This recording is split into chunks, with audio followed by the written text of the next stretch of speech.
Graça e paz. Um bom dia a você, uma boa tarde ou uma boa noite. Não sei o horário que está vendo este vídeo, mas Deus falará com você. Vamos à mensagem espiritual. Neste momento, quero convidar você a fazer uma oração de introdução para este vídeo, para que tudo seja bem sucedido de acordo com a vontade de Deus. Amém? Soberano Deus, Senhor Jesus, viemos aqui em Tua presença para Te agradecer por mais um dia.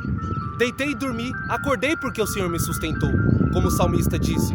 Então tudo é a Tua permissão, tudo é manifesto pela Tua palavra.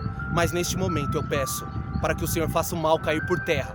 Todo o espírito maligno que está contra a nossa vida, toda perseguição, toda injúria, todo padecimento, meu Pai, que o mal vem trazer sobre nossas vidas, venha cair por terra, venha ser amarrado e repreendido. Todo espírito de inveja, toda palavra de maldição, todo espírito contrário que caminha por caminhos tortuosos para traçar o mal contra esta vida, contra esta pessoa, para causar tropeços, meu Pai, que venha a ser paralisado, que nós não venhamos a ser abalados, muito pelo contrário, que possamos voar alto como águias, rumo à Tua presença, a cada dia mais. Em nome de Jesus, amém. Amém. Olha, é muito bom ter você aqui novamente, mas se é o primeiro vídeo, fique até o final, porque falaremos hoje de um tema inusitado, a tentação. Tentação. Nós somos tentados diariamente, posto à prova, pela nossa vida, pelo nosso mundo rotineiro, tanto quanto o mundo físico, quanto ao mundo espiritual. Estamos em constante tentação. Por que isso? E vamos entender.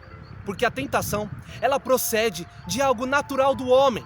É natural do que emana os sentimentos, no que diz respeito à nossa carne, ao físico, às necessidades humanas, aos prazeres banais que o homem passa. E vamos começar pelo livro de Marcos. Marcos, seu capítulo 14. Marcos 14, versículo 38. Marcos 14, versículo 38. Diz o seguinte: Vigiai e orai, para que não entreis em tentação. O espírito, na verdade, está pronto, mas a carne é fraca. É interessante essa citação. Jesus está dizendo aos seus discípulos, aos seus seguidores, à multidão que o escuta: vigiar e orar, estar em vigilância e orando, intercedendo a Deus, sempre prestando atenção em tudo, no despertar varonil, na conduta proba, que Deus aprova sobre nós, e orando, intercedendo pelas causas, sempre falando com Deus, em contato, ligado o seu espírito ao Espírito do Senhor, em comunhão, numa conversa, diálogo entre nós e Deus. Vigiai e orai. Agora entra o tema: para que não entreis em tentação. Não entrar na tentação. Já ouviu dizer que a mente vazia, ela é oficina do diabo? É exatamente isso, quando estamos no tempo ocioso. Nós, seres humanos, devemos estar sempre ocupados, porque o nosso cérebro, ele é preguiçoso. Quanto menos ele faz, menos ele quer fazer. E ele anseia em não trabalhar, de acordo com a física humana, o que a biologia do nosso corpo diz. Então entendemos: não deis lugar ao diabo, como está escrito pela própria boca de Paulo. E ele disse que não entremos em tentação. Vigiar e orar, para não entrar. Não se dar ao luxo de começar a sentir estas coisas. Você já deve ter passado por certas tribulações. Por que isso? Vamos dizer, um homem que está solitário, solteiro, mas nós sabemos que a relação, a prática sexual deve vir depois do relacionamento, depois de um casamento. E a necessidade humana, ela anseia pela atração física, sexual, por algo, um toque. E o ser humano acaba por ser tentado. Talvez tal como a pessoa que tem problemas com os vícios, o alcoólatra, por exemplo.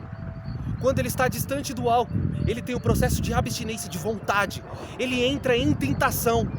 Quando ele passa por um bar, estar naquele local, isso aumenta a tentação.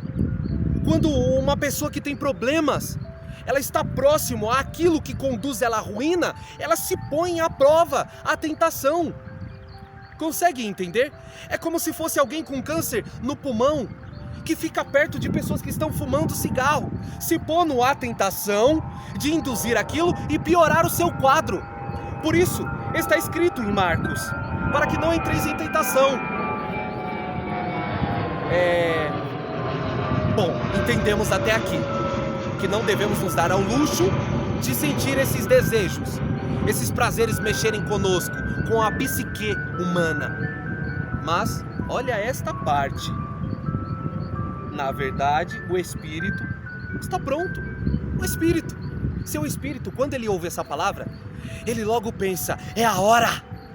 Estou pronto, vamos fazer. Eu quero sonhar e alcançar. O espírito está pronto.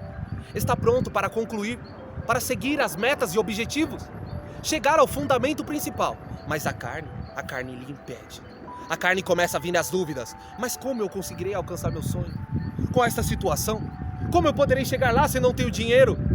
Como eu posso caminhar se minhas pernas são finas? Como eu posso voar se não tenho asas? A carne, ela é fraca. Ela não possui esse intuito de prosseguir avante. Quando você está trabalhando, chega na sexta-feira, esgotado, a carne fraca, mas o seu espírito sabe que precisa trabalhar, conseguir continuar, trazer o sustento, lutar pelo pão de cada dia.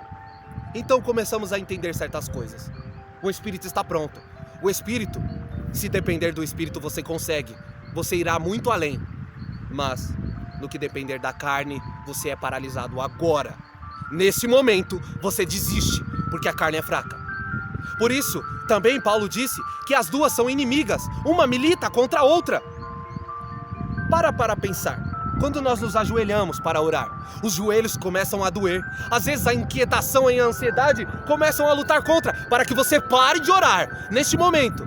Ou até mesmo nem se dê ao luxo. Não, agora não, estou cansado. Não, deixa para outro tempo. Mas será que precisa disso tudo? A carne coloca impedimentos para que o espírito consiga concluir o seu trabalho. Então, o espírito está pronto e a carne é fraca. Agora vamos a uma próxima citação. Lucas, capítulo 8, versículo 13. Olha que interessante. Lucas, capítulo 8, versículo 13. Diz o seguinte: e os que estão sobre pedra, estes são os que, ouvindo a palavra, a recebem com alegria. Mas como não têm raiz, apenas creem por algum tempo, e no tempo da tentação se desviam. É interessante, né, que esta versão bíblica é a João Ferreira de Almeida, mas tem algumas versões bíblicas que dizem que a pessoa logo aceita a palavra com alegria. Nossa, a palavra de Deus, ela é tão emocionante, ela me empolga. Mas não, ela deve moldar e mudar você. Ela deve ser o seu norte, a sua base de crença, de enraizar todos os seus pensamentos, basear a sua vida. A palavra de Deus deve ser o equilíbrio na sua balança do universo, no seu universo. Aí mostra a semente que cai em meias pedras. É a parábola do semeador. Ela logo começa a dar raiz, começa a dar fruto, chega na igreja, conversa com os irmãos, faz aquela amizade, começa a ministrar uma palavra. Mas depois de algum tempo, quando vêm as tentações, as tribulações, esta pessoa começa a ser levada pelo canto do mundo. Ela começa a ser arrastada e se deixa levar. Sabe? Enganado, envaidecido, entorpecido pelo que o mundo oferece, cegamente caminha rumo ao precipício. Uma parábola do semeador como uma semente que não tem raiz, não tem onde se fixar, não tem onde se apegar. Então, apenas creem por algum tempo. Por algum tempo ela está na igreja, por algum tempo ela está bem, por algum tempo as coisas fluem para ela, por algum tempo está de vento em popa, mas logo se esvai. Paulo disse, entenda comigo, é semelhante ao versículo que ele fala. Imagine-se você se olhando para um vasto mar, um grande oceano. Você se abaixa, põe a mão na água. Imediatamente essa água nas suas mãos começa a escorrer pelos seus dedos, até que se esvai e não tem mais nada. Essa água na sua mão é a vida do homem. Mas aqueles que seguem Jesus Cristo, para aqueles que suportam na tentação, são como o resto da água do mar, que não pode se medir. É profunda, grandes mananciais infinitos. Aleluia. Então seja a semente que cai na boa terra, não é meio às pedras. Não seja cristão por algum tempo. Cristo em temporadas, jamais. Cristo eternizado. Jesus, até morrer, eu a vou proclamar, em morte de cruz.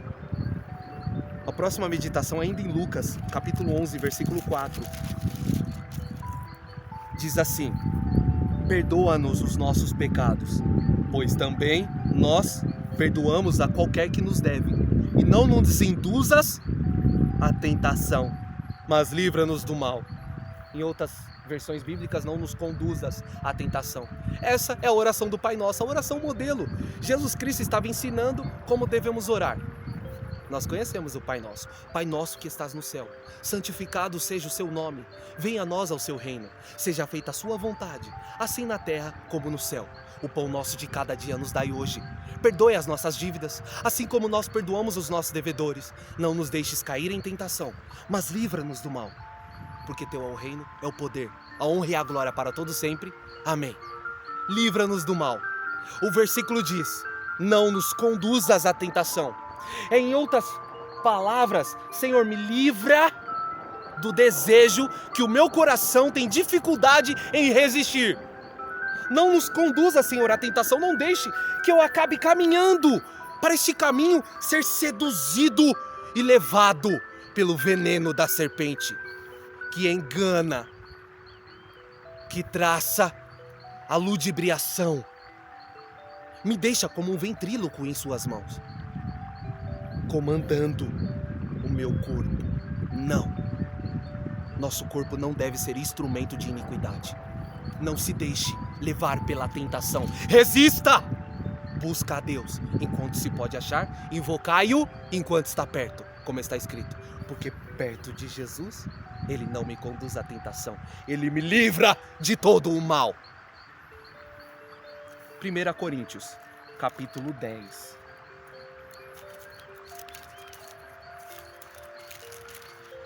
Coríntios, capítulo 10, versículo 13, diz o seguinte: não veio sobre vós tentação, senão humana, mas fiel é Deus, que vos não deixará tentar acima do que podeis, antes com a tentação dará também o escape, para que possais suportar. Nossa, que lindo este versículo. Primeiro trecho: não veio sobre vós tentação, senão humana. A tentação, ela é humana. Então não podemos dizer, mas que tentação do inimigo, mas que tentação sobrenatural. Ela é humana. Deus não sente prazer no mal, Ele não pode ser tentado. Muito pelo contrário, o povo no deserto tentou a Deus, dizendo: o Senhor nos libertou das mãos de Faraó para nos fazer morrer neste deserto, tentando o poder de Deus, para que Deus fizesse algo no tempo dos homens. Por isso a tentação, ela é humana, ela não é celestial. Não veio tentação sobre você, senão humana, da sua própria carne, que se deixou levar. Em algum momento conheceu o mal. Aí você confessa que gostou.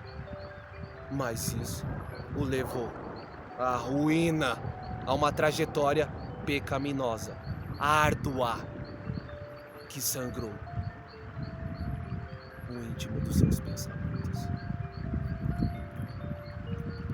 Mas fiel é Deus, agora é a parte da fidelidade do Senhor, que não vos deixará tentar acima do que podeis antes suportar. Deus nunca dá um frio maior do que o seu cobertor. Deus jamais vai te dar uma sede mais do que você tem água para beber. Consegue entender? Se Jesus te deu esse obstáculo, esta prova, este alvo para derrubar, é porque você é capaz. Deus não se deixa tentar acima do que nós consigamos. Acima da nossa alçada, Deus nunca nos dá nada que nós não vamos conseguir, que o nosso poder de ação não conseguirá executar. Mas com a tentação dará também o escape para que possais suportar. É como se você está passando por essa calamidade, digamos assim. Mas olha aquele caminho, Jesus preparou para você escapar dele. Talvez seja um momento difícil, um pequeno período de dor, mas o conduzirá ao coração tranquilo. Que a paz seja com todos vocês. A paz, e na paz não há tentação. A paz, a serenidade, a calmaria e mansidão nos pastos verdejantes. A próxima meditação fica em Timóteo, 1 Timóteo, capítulo 6, versículo 9. 1 Timóteo, capítulo 6, versículo 9, amém? Diz assim: mas os que querem ser ricos caem em tentação, e em laço, e em muitas concupiscências, loucas e nocivas, que submergem os homens na perdição e ruína. Os que querem ser ricos. A ambição, a ganância. A ambição, ela deve ser um tanto equilibrada. Devemos ter a ambição de querer mais, de ansiar novos patamares. Como Paulo disse, avançai de glória em glória, com o rosto descoberto no Evangelho sem máscara. De glória em glória. Eu consegui esse testemunho, eu conseguirei outro testemunho maior do que esse, para a glória de Deus. Mas, agora falamos do mal da ganância, da avareza. Olha que interessante, é muito rico esse versículo. Rico versículo, porque vós sois ricos no mundo espiritual. Os que querem ser ricos caem em tentação. Sabe, aqueles que buscam a mamão, que é o dinheiro. E em laço de muitas concupiscências loucas e nocivas. O que você já ouviu falar que as pessoas fizeram por dinheiro? E quanto de mal fizeram a ela? Alguns pagaram com a vida. Que submergem os homens na perdição e ruína. É um caminho perdido. A ruína é a destruição. Você ter a sua vida, os seus caminhos, o seu castelo assolado. Eu não quero isso. Então, os que querem ser ricos caem em tentação. Eu quero ser rico com Cristo. E Paulo disse que a riqueza, ela é espiritual e superabundante. Onde superabundou o pecado, superabundou a graça. Onde abundou o pecado, sabe? É interessante, é loucura para os que perecem, mas para nós que cremos é o poder de Deus. Aleluias. Hebreus capítulo 3, versículo 8. Vamos lá. Hebreus capítulo 3, versículo 8.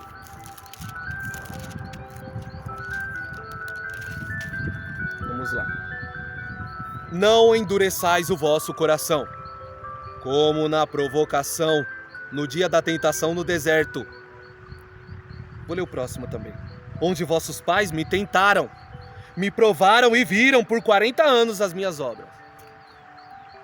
O povo, logo após ser liberto, o mar de gente partiu a meio a um cajado sobre o mar que se abriu. E os egípcios foram engolidos pelos oceanos, mas o povo passou em terra seca. Isso é poético. Não endurecemos o nosso coração. Não ter a cerviz dura. Não possuir a surdez para a palavra de Deus. Não endureça o vosso coração, como na provocação. Eles provocaram a Deus no dia da tentação do deserto, ou seja, o deserto foi um motivo para o povo se fortificar, crescer no Espírito Santo, crescer com Deus. Mas diminuíram-se, se perderam cada vez mais. É triste e lamentável, mas o sábio aprende com o exemplo. Ser sábio para com o sábio, tolo para com o tolo. Aprenda a instrução que foi passada pelos antigos, a qual me tentaram, me provaram. Tentaram a Deus, depois provaram, depois viram, falaram, nossa, realmente... A coluna de fogo, a nuvem. Eles viam Deus quase face a face, o sobrenatural acontecendo e não davam importância. As cordonísias que caíam para alimento do povo, mas provocaram a Deus a ira. Por 40 anos as minhas obras. Então o povo rodeou. A prova começa a demorar quando nós tentamos a Deus. Quando nós colocamos essa provação, esse obstáculo, esse alvo, para que, como se Deus não fosse capaz de executar. Então o provocamos pela nossa palavra, tentamos a Deus. E isto, obviamente, é um caminho de desastre, catástrofe. Vamos agora em Tiago. Tiago, espero que você esteja entendendo. Tiago capítulo 1, versículo 12. Bem-aventurado o varão que sofre a tentação. Bem-aventurado, feliz. Porque quando for provado, receberá a coroa da vida, a qual o Senhor tem prometido aos que o amam. Receberá a coroa da vida. Então é bem-aventurado o varão que sofrer a tentação. Aquela pessoa que passa por este momento difícil, árduo. A pessoa que se dá o luxo de sofrer por Cristo. Pensar assim, vai valer mesmo a pena, porque Jesus passou tudo aquilo por mim. Irei me disponibilizar ao seu chamado. Concretizarei o teu ministério. É um ministério de tentação, porque devemos resistir aos deleites, aos prazeres que o mundo nos oferece, por amor de Cristo, por amor da mensagem, da pregação do Evangelho. Aleluia. E no próximo versículo diz: ninguém sendo tentado diga, de Deus sou tentado, porque Deus não pode ser tentado pelo mal, e a ninguém tenta, mas cada um é tentado quando atraído e engodado pela sua própria concupiscência. Cada um é tentado, atraído pelo seu próprio erro. Deus não dá isto para o ser humano. Ninguém pode dizer que a tentação, ela é de Deus. Não. Deus não sente prazer no mal. Cada um é tentado e engodado pela sua própria concupiscência. Depois, havendo a concupiscência concebido, dá à luz o pecado, e o pecado sendo consumado gera a morte, porque está escrito que o salário do pecado é a morte. A tentação nos faz pecar, desagradar a Deus, arruinar o espírito, fracasso espiritual, a morte inevitável. Por isso é tão necessário resistir ao diabo. Sujeitai-vos, pois, a Deus, resistir ao diabo, e ele fugirá de vós. O mal, a tentação sairá quando você resistir, suportar e enfrentar. E a última meditação fica em 2 Pedro, capítulo 2, versículo 9. Segunda epístola de Pedro, capítulo 2, versículo 9. Diz assim: assim sabe o Senhor livrar da tentação os piedosos e reservar os injustos para o dia de juízo, para serem castigados. Essa é a diferença de quem serve e quem não serve, como está escrito em Malaquias. É a diferença de quem busca a Deus e de quem não busca, de quem é justo e de quem é ímpio, de quem está no mundo vivendo nos deleites e de quem está resistindo na prática da palavra, fazendo tudo por Jesus. Entenda, Deus traz uma diferença. Assim sabe o Senhor livrar. Ele livra da tentação. Deus sabe fazer isso. Aleluia. Os piedosos e reservar os injustos para o dia de juízo. Aqueles que praticam a piedade. Você que tem misericórdia. Bem-aventurado os misericordiosos, porque deles é o reino de Deus. Aqueles que exercem misericórdia, porque Deus terá misericórdia deles. Porém os injustos Deus reservará para o dia do juízo, aquele grande dia que está escrito em Eclesiastes. Cada um prestará contas de seus próprios atos, das suas próprias ações. Todos prestarão contas. E é interessante que nos colocaremos diante de um juiz acima, o sumo juiz, que tem reservado aos injustos no dia do juízo para serem castigados. E que castigo horrendo! Tormento permanente. Por isso, resista à tentação. Fique firme. Pratique a palavra de Deus. Siga, busca a justiça e vá radiante, em nome de Jesus Cristo. Amém? Até aqui falou o Espírito do Senhor ao nosso coração. Não seja tentado, mas se for tentado, seja aprovado por Deus. Passe na prova. Se esforce. Seja forte e corajoso, Josué. Esforça-te e tem bom ânimo, porque tu farás a este povo herdar a terra que sob juramento dei a seus pais. Amém. Eu vou orar, Senhor, para a glória de Deus, e o mal cairá por terra, meu Pai, em nome de Jesus. Senhor, meu Deus e Pai, Deus, em nome de Jesus, repreenda, Senhor, a todo mal. Esteja conosco, meu Pai, para todos sempre. Fala ao nosso coração, nos faça resistir à tentação, meu Pai. Levanta, Senhor, o teu rosto, meu Pai. Oh, meu Pai, olha, meu Deus, para nós. Meu Deus, estou praticando, meu Pai, a Tua palavra, assim como este ouvinte, assim como esta pessoa que está visualizando. Meu Pai, está entronizado, Senhor, introduzido na videira verdadeira. Meu Pai, lava a nossa alma com Teu sangue, com Tuas vestes. Caia por terra todo mal, em nome de Jesus Cristo. Amém. Sejais ávidos na digníssima vocação de Deus. Ávidos. Vá com a graça de um adulto, não com a tristeza de uma criança. Ficamos por aqui. A paz seja com todos vocês. Até logo!